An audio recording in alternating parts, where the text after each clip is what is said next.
আপনি কি মনে করেছিলেন ভয়ঙ্কর রাত শেষ হয়ে গেছে? না, আসল ভয় এখনো বাকি। গাড়ির ভেতরে কেমন যেন একটা অস্বাভাবিক গন্ধ। আর তারপর আমরা যা দেখলাম তা এক মুহূর্তেই আমাদের রক্ত হিম করে দিল। সত্যি কি আমরা এই ভয়ালো রাত থেকে বাঁচতে পারবো, নাকি আমরাও হয়ে যাব সেই অন্ধকারের অংশ? আপনি শুনছেন গল্পশালা। তাহলে আপনি কি প্রস্তুত? শুরু হচ্ছে দ্বিতীয় পর্ব।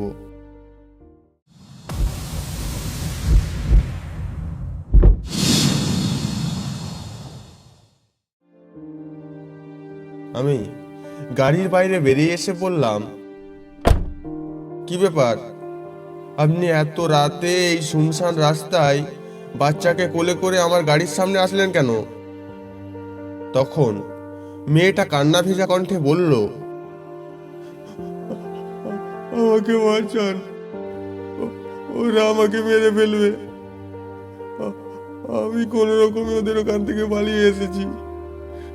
সামনেই আমার শ্বশুর বাড়ি। দয়া করে আমাকে আপনারা আপনাদের সঙ্গে নিয়ে চলুন। আমি বললাম, দেখুন, আপনি রাস্তা থেকে সরে দাঁড়ান, আমি আপনাকে নিয়ে যেতে পারবো না। এই কথা বলতেই মেয়েটা আমার পা জড়িয়ে ধরে হাউমাউ করে কাঁদতে লাগলো। ওদিক থেকে জীবন বলল, আমাদের গাড়ির পিছনের সিট তো খালি পড়ে আছে, আমরা না হয় ওকে এই বিপদ থেকে একটু সাহায্য করি। আর সামনেই তোর শ্বশুর বাড়ি, আমরা ওখানেই ওকে নামিয়ে দেব। জীবনের কথা শুনে মেয়েটাকে আমি গাড়িতে উঠতে বললাম। মেয়েটি বাচ্চাটাকে কোলে করে নিয়ে গাড়ির পিছনের সিটে গিয়ে উঠে বসলো।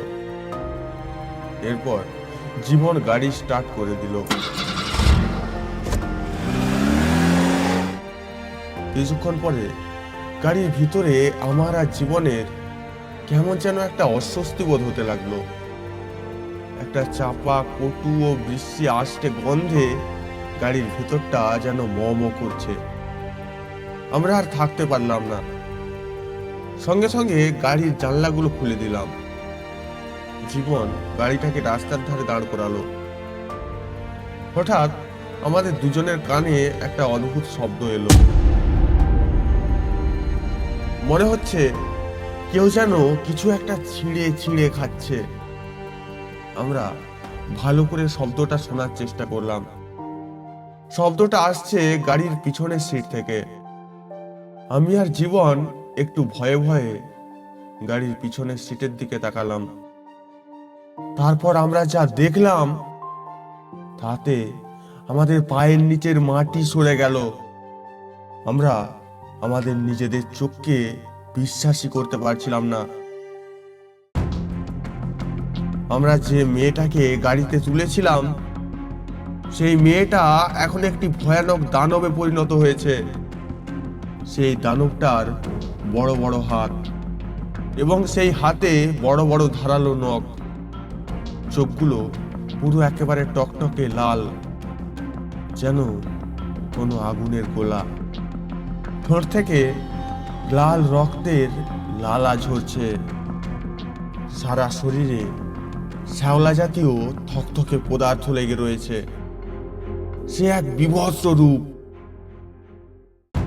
আমি দেখলাম দানবটা সেই ছোট্ট বাচ্চাটার শরীর থেকে মাংসগুলোকে পরম তৃপ্তিতে ছিঁড়ে ছিঁড়ে খাচ্ছিল। দৃশ্যটা এতই ভয়ঙ্কর সেটা বলে বোঝানো যাবে না।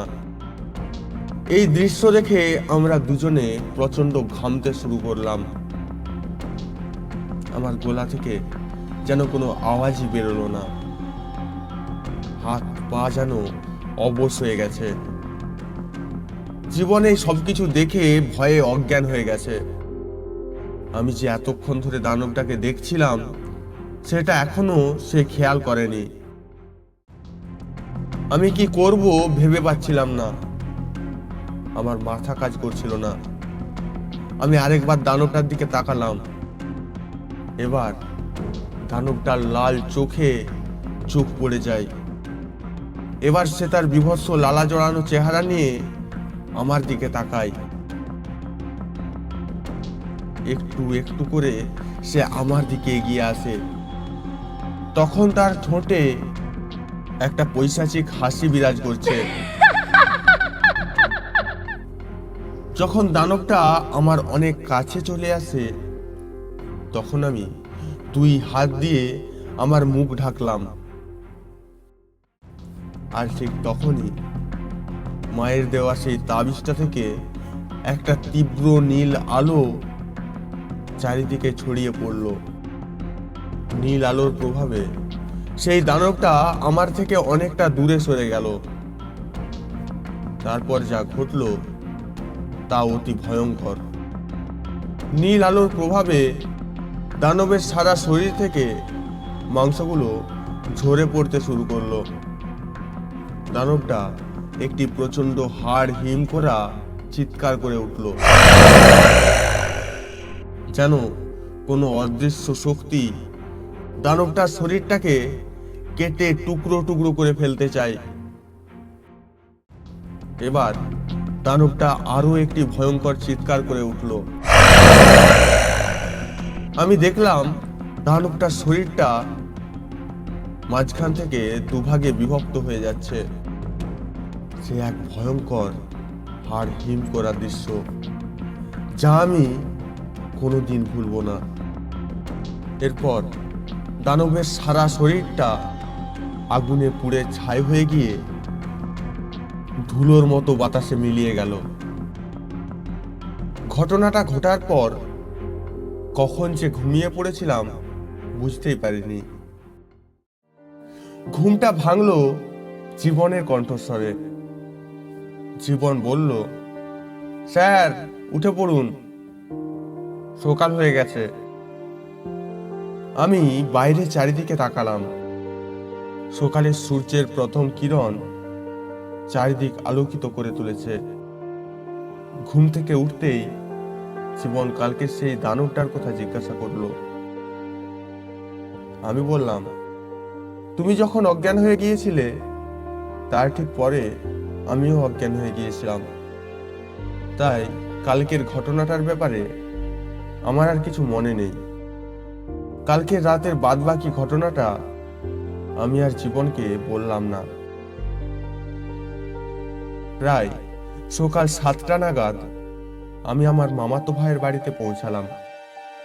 মামাতো ভাই আমাকে দেখে জিজ্ঞেস করলো, কি রে, তোর তো কাল রাতে আমার এখানে আসার কথা ছিল, তো রাস্তায় এত দেরি হলো কেন?